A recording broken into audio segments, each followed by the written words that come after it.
I'm Rachel Kopchak with AAO TV, and I'm joined now by Dr. David Park. He is the Chief Executive Officer of AAO. It's great to speak with you. Same here. All right, let's talk a little bit about some of the key issues that today's ophthalmologists are facing with education. You know, it's really interesting because we now have a 36-month residency in ophthalmology, the same thing it's been for the last 50 plus years. And we're having to cram more and more information, more and more procedures into this thing. And if you think about it, the scientific doubling time is 2 to 3 years, which means that the amount of information that our ophthalmology residents have to learn is over 1,000 times greater now than it was just 30 years ago. Whole new procedures, and we're putting lots of new things into it. Biostatistics, population health, genetic counseling.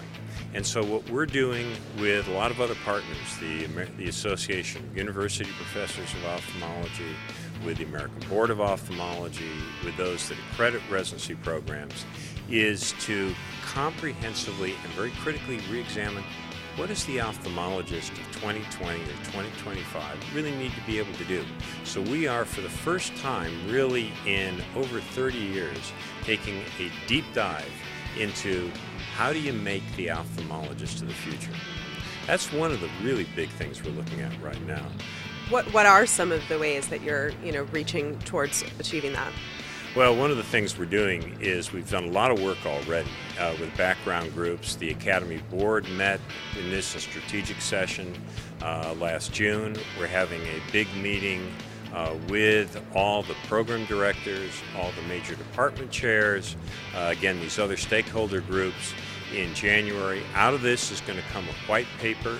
We're then going to put that out into the policy arena. We're going to put it out to all ophthalmologists for comment and hope to use that to really drive what is obviously the critical process of providing ophthalmologists in the future for you and for me.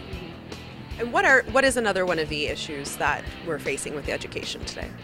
One of the other issues is that we, for instance, put out a lot of products that are print products.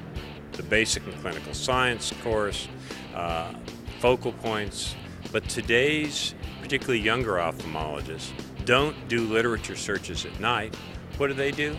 They basically are using their smartphone, and they're going to the Academy One network, and they're sort of looking for just-in-time information using mobile devices. What we're having to do, and we need to do, is to really respond to the needs of that portion of our membership, which is going to be growing. We're not going to forget those that love print, but we have to be able to have stuff there for the other folks as well. And let's talk about the Iris Registry. What is the future of the Iris Registry looking like to you?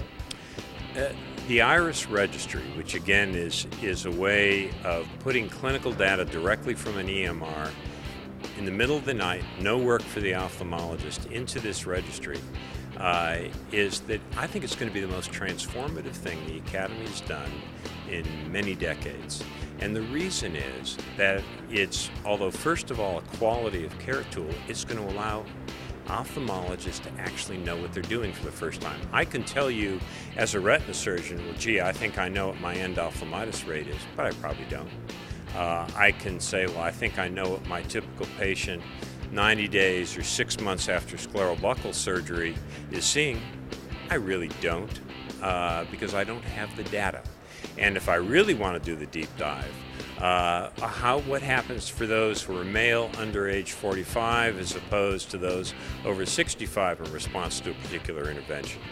Or am I following the clinical guidelines with regard to anti-VEGF treatment? How do I compare with my peers? What is that doing for my patients? For the first time, we're really going to have that data. We're going to have benchmarks for comparison. The other thing it does, which is so cool, is that it is a vehicle wherein ophthalmologists can take maximal advantage of CMS payment bonuses and avoidance of penalties, which is going to have a significant financial impact. And the beauty of all this, from the Academy's perspective, is ophthalmologists buy into the concept we want to do what we can to drive quality care and patient safety. We thought we were going to have a much slower uptake. We anticipated that we might have, 750,000 patients in the registry by this time. We have 10 million patient records. We have blown through not only our own projections, but the experience of any other society in medicine. That's incredible. You guys are doing great work. Thank you so much, Dr. Park. We appreciate it. I'm Rachel Kopchak for AAO TV.